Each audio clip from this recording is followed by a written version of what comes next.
الحمدللہ رب العالمین والعاقبۃ للمتقین والصلاة والسلام علی سید المرسلین اما بعد للرجال نصیب مما اکتسبوا وللنساء نصیب مما اکتسبن واسألوا اللہ من فضلہ صدق اللہ العظیم۔ محترم بزرگ و عزیز ساتھیوں، کئی ہفتوں سے ہم لوگ یونیفارم سول کوڈ کے مضمرات کو دیکھ رہے ہیں، سمجھ رہے ہیں۔ اس سلسلے میں جو ہمارے آئلی مسائل ہیں، نکاح کا مسئلہ ہو یا تعدد ازدواج کا مسئلہ ہو یا طلاق کا مسئلہ ہو یا حلالہ کی صورتیں ہوں،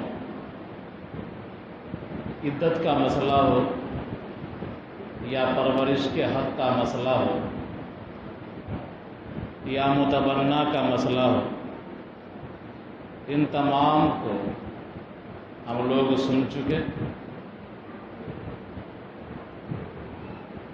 100% نہیں، کچھ نہ کچھ تو سمجھ میں آیا ہوگا، یا کم سے کم اتنا تو خیال آیا ہوگا کہ یہ بھی ایک چیز ہے، دین اسلام کا حصہ ہے۔ نہ کچھ تو اتنا بھی تو کم سے کم ہوا ہوگا۔ اتنا ہی کہ آپ لوگ سمجھدار ہیں، الحمدللہ بہت کچھ سمجھتے ہیں۔ پچھلے ہفتے متبنہ کے سلسلے میں بات آئی تھی، تفصیل سے بتلایا گیا کہ اسلام سے پہلے متبنہ کی کیا حیثیت تھی، لے پالک کی، اور اسلام نے جاہلیت کی رسموں کو ختم کیا، اور خود نبی کریم صلی اللہ علیہ وسلم کے ذریعے ہی لے پالک کی جو رسمیں تھی پرانی، اس کو ختم کر دیا گیا۔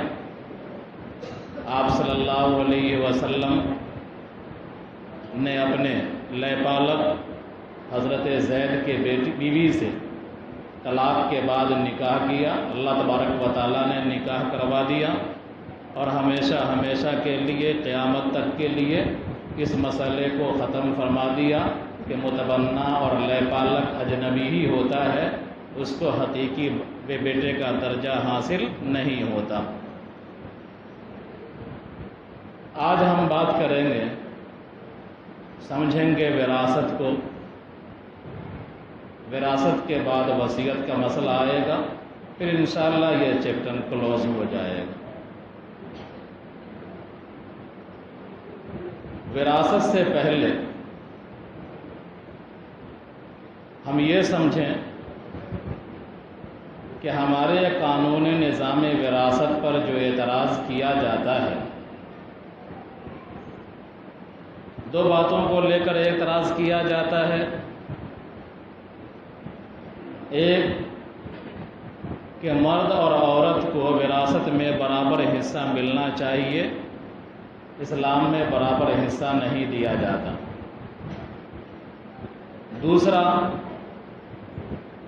کہ اگر کسی کے باپ کا انتقال ہو جاتا ہے، دادا موجود ہے، اس کے دیگر چاچا موجود ہیں، تو دادا کے مال میں سے پوتے کو حق کیوں نہیں دیا جاتا ہے؟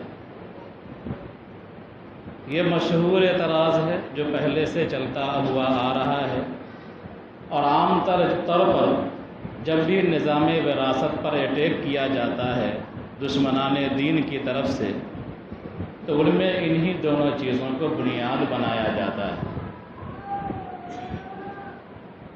قبل اس کے کہ اس پر ہم آئیں، پہلے تو ہم یہی سمجھیں کہ اسلام نے عورتوں کو دیا کیا ہے، اس کے بعد ہم آئیں گے وراثت پر۔ اسلام سے پہلے عورتوں کا مقام کیا تھا معاشرے اور سماج میں؟ جب آپ تاریخ کی کتابوں کو پڑھیں گے، مختلف تہذیبوں کا مطالعہ کریں گے، مختلف کتابوں کا مطالعہ کریں گے، مختلف مذاہب جو منسوخ شدہ ہیں ان کا جائزہ لیں گے، تو آپ کو پتہ چلے گا کہ جو لوگ آج لمبی لمبی زبان نکال کر کے اسلام پر اعتراض کرتے ہیں عورتوں کے تعلق سے، ان کے اپنے مذہب میں یا اپنی تہذیب میں خود ہی 72 چھید ہیں۔ وہ ہم پر کیا تنقید کریں گے، وہ اسلام پر کیا تنقید کریں گے؟ چنانچہ اسلام کی آمد سے پہلے عرب کے اندر تو عورتوں کا برا حال تھا، یہ تو آپ حضرات اچھی طرح جانتے ہیں۔ عورت کی کوئی سماجی حیثیت نہیں تھی، عورت کی حیثیت صرف اتنی تھی کہ وہ ایک باندی کے روپ میں ہے، ایک لونڈی کے روپ میں ہے، خرید و فروخت اس کی جائز ہے، اگر باپ مر جاتا ہے تو باپ کے مرنے کے بعد بیویاں وراثت میں تقسیم کر دی جاتی ہیں۔ تو اسلام سے پہلے عربوں کی یہ حالت تھی۔ دنیا کے دیگر قوموں کے اندر جو عورتوں کے احوال تھے، کوئی مذہب والا کہتا تھا کہ عورتیں کائنات کی برائیوں کی سرچشمہ ہیں، یعنی جب تک عورت ہے کائنات سے برائی ختم نہیں ہو سکتی، تمام برائیوں کا سرچشمہ یہی ہے۔ کوئی مذہب کا ماننے والا یہ کہتا تھا، ان کی کتابوں میں درج ہے، یہ کہتا تھا کہ عورتوں کے جو مخصوص ایام ہوتے ہیں ناپاکی کے، یہ انتہائی منحوس ہوتا ہے، لہذا ان ایام میں عورتوں کا سایہ بھی ہمارے بدن پر نہیں پڑنا چاہیے، ورنہ ہماری نسل خراب ہو جائے گی، ہماری صحت خراب ہو جائے گی۔ لہذا عورتوں کو ان مخصوص ایام میں قید کر دو تہخانے میں، اور جب مخصوص ایام ختم ہو جائے تب اس کو باہر نکالو۔ تو گویا کہ ناپاکیوں کا مرکز، برائیوں کا مرکز اور تمام شر و فساد کا منبع عورتوں کو سمجھا جاتا تھا۔ چاہے وہ یورپ، چاہے وہ روم کی تہذیب ہو، اس وقت بڑی طاقت تھی روم کی، اس وقت بڑی طاقت تھی ایران کی، دونوں کا برا حال تھا عورتوں کے تعلق سے، حتیٰ کہ اس کے اثرات پیدا ہونے والی بچیوں پر پڑنے لگے تھے کہ عرب کے لوگ جو شاعری میں کمال رکھتے تھے، اپنے آپ کو عرب کہتے تھے کہ ہم ہی بولنے والے ہیں، ہم ہی پڑھنے والے ہیں، بقیہ تمام لوگ عجم ہیں، گنگے ہیں، ان کو بولی نہیں آتی ہے۔ تو ان کا خود یہ حال تھا کہ بچیوں کو زندہ درگور کیا کرتے تھے، دفن کر دیا کرتے تھے زندہ، بچیاں چلاتی رہتی تھیں، اور شقی باپ چھوٹی بچی کو گڈھا کھود کر کے ڈال دیا کرتا تھا اور اپنے ہاتھوں سے مٹی اس پر چڑھا دیا کرتا تھا، زندہ دفن کر دیا کرتا تھا، اور لوگ فخر کرتے تھے اس پر۔ کچھ اشارہ کیا تھا چند ہفتہ پہلے، لوگ اس پر فخر کرتے تھے۔ اسلام نے ان تمام بیہودہ نظریات کا خاتمہ کیا۔ عورتوں کا 3 روپ ہوتا ہے، ایک روپ ہوتا ہے جب بچی ہوتی ہے، ہمارے گھروں میں ہوتی ہے، بلوغیت کا تک کا زمانہ، اس کے بعد دوسرا روپ آتا ہے جو بیوی کے روپ میں آتی ہے، کسی کے نکاح میں جاتی ہے، پھر اس کے بعد تیسرا روپ آتا ہے کہ وہ ماں کے درجے میں چلی جاتی ہے، آل و اولاد ہوتی ہے۔ اسلام نے عورتوں کے ان تینوں مراحل کا خیال کرتے ہوئے جناب نبی کریم صلی اللہ علیہ وسلم کی زبانی اللہ نے اعلان کروایا کہ جو بچی پیدا ہوتی ہے وہ بچی تمہارے لیے جنت کا ایک تمغہ لے کر کے آتی ہے۔ پیارے آقا صلی اللہ علیہ وسلم نے فرمایا من آل ثلاث بنات فادبہن واحسن الیہن وزوجہن فلہ الجنہ، کہ جس کو اللہ تبارک و تعالیٰ 3 بچیاں دے، اور اس نے ان تینوں بچیوں کو پڑھایا لکھایا اور بلوغیت کے بعد وقت پر اس کا نکاح کر دیا. نکاح سے پہلے بھی حسن سلوک کیا، نکاح کے بعد بھی حسن سلوک کرتا رہا تو اس کے لیے جنت واجب ہو گئی. تو جو چھوٹی بچی پیدا ہوئی، بالغ ہوگی، شادی تک کے لیے فرمان نبی کریم صلی اللہ علیہ وسلم کا. اس کے بعد جب لڑکی جوان ہو جاتی ہے، شادی کا مرحلہ آتا ہے، تو نبی کریم صلی اللہ علیہ وسلم نے اس کو کائنات کی سب سے بہترین چیز قرار دیا. فرمایا الا ان الدنیا کلھا متاع وخیر متاعها المرأة الصالحہ، کہ سنو دنیا کی تمام چیزیں متاع ہے، یعنی اس سے لوگ فائدہ اٹھاتے ہیں. کائنات کی ہر چیز سے انسان کو فائدہ پہنچتا ہے، اور سب سے بہتر متاع، کائنات کی سب سے بہتر چیز نیک خاتون ہے، نیک بیوی. تو جب عورت بیوی کے درجے میں آئی تو پیارے آقا صلی اللہ علیہ وسلم نے یہ انعام دیا. اور جب کسی بیوی کو بچہ پیدا ہو جاتا ہے، جب یہ ماں بن جاتی ہے، تو پیارے آقا صلی اللہ علیہ وسلم نے ارشاد فرمایا کہ جنت تمہارے ماں کے پیر کے نیچے. جنت کا جو حقیقی مقام ہے وہ 7 آسمان کے اوپر ہے، جہنم 7 تہ زمین کے نیچے، اور جنت 7 آسمان کے اوپر. جنت کے اوپر پانی ہے، پانی کے اوپر عرش ہے. تو جنت جو اتنی اونچی جگہ ہے کہ آپ خوردبین، دوربین، مائکرو اسکوپ لگا کر کے بھی اس کی اونچائی کو نہیں پا سکتے ہیں، نہیں چھو سکتے ہیں، نہیں دیکھ سکتے ہیں. پیارے آقا صلی اللہ علیہ وسلم نے اس کو ماں کے پیر کے نیچے کر دی کہ تمہارے ماں کے پیر کے نیچے وہ جنت ہے. تو اسلام نے عورتوں کو کتنا اونچا مقام دیا. 2 باتیں ہم کو سمجھنی چاہیے. ایک ہوتا ہے عدل اور ایک ہوتا ہے مساوات. آج جو نعرے لگائے جاتے ہیں، مساوات مساوات مساوات کے نعرے، یعنی برابری برابری. اسلام کا جو نظام ہے یہ نظام فطرت ہے، یہ مساوات پر بھی مبنی ہے اور عدل پر بھی مبنی ہے، اور دونوں میں فرق ہے. مساوات کا مطلب یہ ہوتا ہے کہ ایک لاٹھی سے ہانک دینا سب کو، ایک ہی کام سب کے سپرد کر دینا، یہ مساوات ہے. فرض کیجئے کہ مسجد کا کام ہو رہا ہے، اب سارے لوگوں سے کہہ دیا جائے کہ سارے لوگ مسجد کے کام میں لگ جائیے، اینٹا وٹا دھوئیے، گارا وڑا لائیے. سارے لوگ اگر لگ جاتے ہیں اینٹا ڈھونے میں، چھوٹا یا بڑا، سب لوگ اینٹا ڈھو رہے ہیں، یہ مساوات ہے. سارے لوگ بالو گٹی ملا رہے ہیں، مساوات ہے. لیکن اگر یہی کہا جائے کہ جو جس لائق ہے وہ کام کرے، جو مستری ہے وہ کرنی پکڑے، جو طاقت والا ہے وہ اینٹ اٹھائے، جس کے پاس پریکٹس ہے مسالہ ملانے کی وہ مسالہ ملائے، یعنی جو جس کیٹیگری کا ہے، جو جس لائق ہے اس کو وہ کام دیا جائے، تو یہ عدل کہلاتا ہے. اسلام کی تعلیمات میں مساوات بھی ہے اور اسلام کی تعلیمات میں عدل بھی ہے. اسلام ایک ہی لاٹھی سے سب کو نہیں ہانکتا ہے. جہاں مساوات ضروری ہے وہاں مساوات کا بھی اعلان کرتا ہے. للرجال نصیب مما اکتسبوا وللنساء نصیب مما اکتسبنا، کہ مردوں کے لیے وہی ہے جو انہوں نے کیا اور عورتوں کے لیے وہی ہے جو انہوں نے کیا. یعنی مرد کو اپنے اعمال کا نتیجہ بھگتنا پڑے گا اور عورتوں کو اپنے اعمال کا نتیجہ بھگتنا پڑے گا.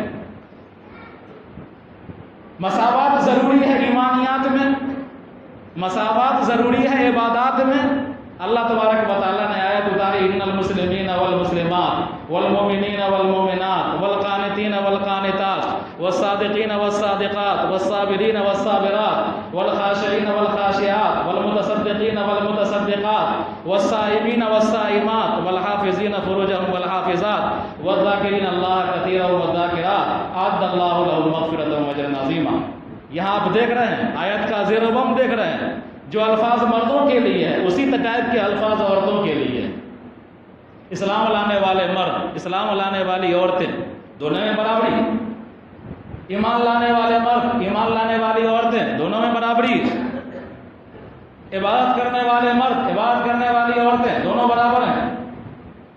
سچ بولنے والے مرد، سچ بولنے والی عورتیں، دونوں کے لیے سچ برابر ہے۔ صدقہ و خیرات کرنے والے مرد، صدقہ و خیرات کرنے والی عورتیں، دونوں کے لیے صدقہ و خیرات برابر ہے۔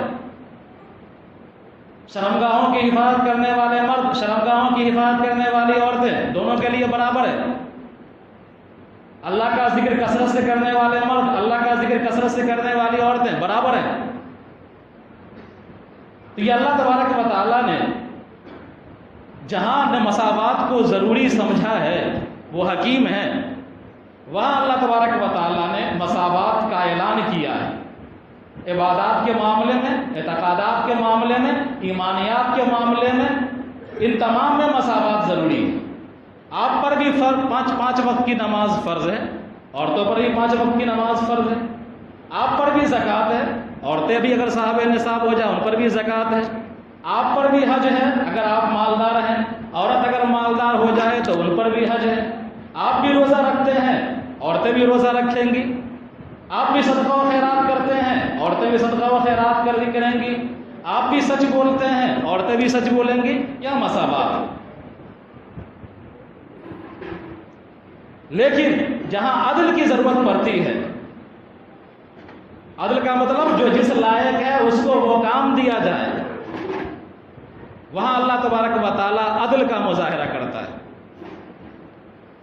مثال کے طور پر مرد کی ساخت، مرد کی بناوٹ، مرد کی توانائی، مرد کی طاقت، ان معاملے میں مردوں کو عورتوں پر فوقیت حاصل ہے کہ مرد کے اندر طاقت کچھ اور ہوتی ہے، مرد کی ذہنی بناوٹ کچھ اور ہے۔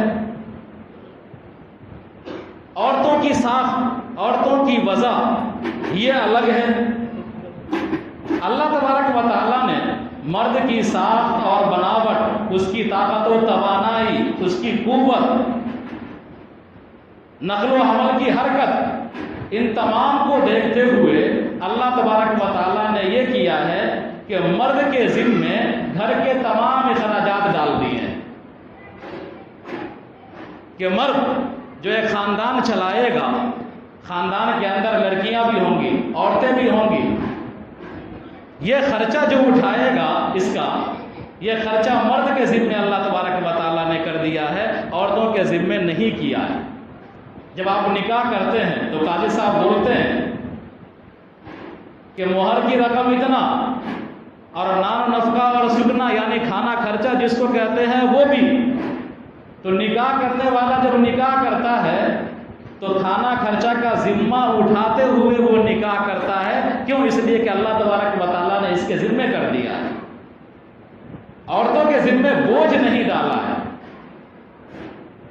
ہاں، اللہ تبارک و تعالیٰ نے اس کی ساخت جو بنایا ہے وہ اس لائق ہے کہ گھر میں رہے، بال بچوں کی پرورش کرے، یہ تمام ذمہ اس کے سپرد کیا ہے کہ شوہر کے حقوق کا خیال رکھنا ہے، بال بچوں کی نگرانی کرنی ہے، گھر کے ماحول کو اچھا کرنا ہے، یہ عورتوں کے سپرد کیا ہے اللہ تبارک و تعالیٰ۔ یہی وجہ ہے کہ بچوں کی تربیت میں ماں کا جتنا کردار ہوتا ہے اتنا باپ کا تو نہیں ہوتا۔ باپ تو گھومتا رہتا ہے صبح سے لے کر شام تک، کام ہے تب بھی، کام کوئی نہیں ہے تب بھی، صبح جب نکلتا ہے تو ایک ہی دفعہ کھانے کے ٹائم میں آتا ہے یا رات میں آتا ہے، لیکن بیچاری عورت بچے کو گود سے لے کر کے اور جوان ہونے تک تربیت کرتی رہتی ہے، پڑھانا، لکھانا، خیال کرنا، یہ سب کرتی رہتی ہے، یہ اللہ نے ان کے ذمے میں کر دیا۔ اب اگر عورتوں کو یہ حکم دیا جائے کہ تم گھر کا خرچہ اٹھاؤ، اور مرد کو یہ حکم دیا جائے کہ تم عورتوں کی طرح گھر میں قید ہو جاؤ اور بال بچوں کی پرورش کرو، ظاہر سی بات ہے کہ یہ عدل کے خلاف، یہ ہو نہیں سکتا۔ اسی طرح وراثت کا مسئلہ ہے کہ جو خرچہ کرتا ہے، جو کنبے کو چلاتا ہے، جو خاندان کو چلاتا ہے، جس کے ذمے ماں کا خرچہ ہے، جس کے ذمے بیٹی کا خرچہ ہے، جس کے ذمے بیوی کا خرچہ ہے، جس کے ذمے بہن کا بھی خرچہ ہو جاتا ہے، اگر وراثت کے معاملے میں عورت اور مرد کو یکساں کر دیا جائے، برابر کر دیا جائے، یہ بھی عدل کے خلاف ہو۔ لہذا ہمارا نظام وراثت، اسلام کا نظام